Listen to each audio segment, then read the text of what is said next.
நடிகர் ரவி மோகன் புதுசா ஆரம்பிச்சிருக்கிற ஆர்எம் ஸ்டுடியோ தயாரிப்பு நிறுவன தொடக்க விழா கடந்த சில தினங்களுக்கு முன்னாடி சென்னையில் நடந்துச்சு. இந்த நிகழ்ச்சியை பாவனா தொகுத்து வழங்கினாங்க.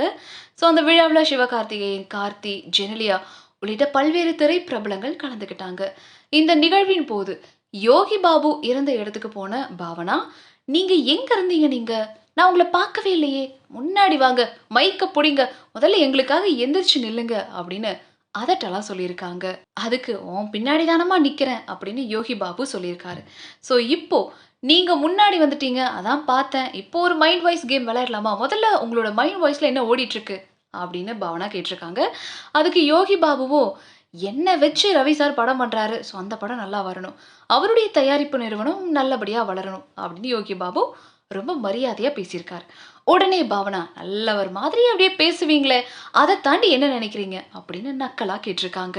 ஸோ அதுக்கு யோகி பாபு, பின்ன நான் பின்னாடி நிற்கும் போது அந்த மனுஷனுக்கு வழி விடாதீங்க, சேர் போடாதீங்கன்னு உன்ன மாதிரி நான் நினைக்கலையேம்மா, நான் நல்லது தானே நினைச்சேன் அப்படின்னு பதிலடி கொடுத்தாரு யோகி பாபு.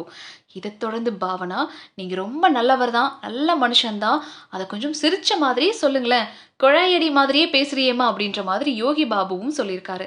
ஸோ இதை தொடர்ந்து பாவனா யோகி பாபுவுக்கு நன்றி தெரிவித்து அங்கிருந்து நகர்ந்திருக்காரு. இந்த வீடியோ சோஷியல் மீடியாவில் வைரல் ஆகியிருக்கு.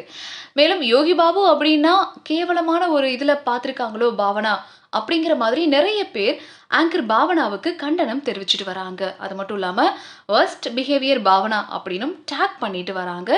இப்போ இந்த வீடியோ இப்போ பேசு பொருளாக மாறி இருக்கு.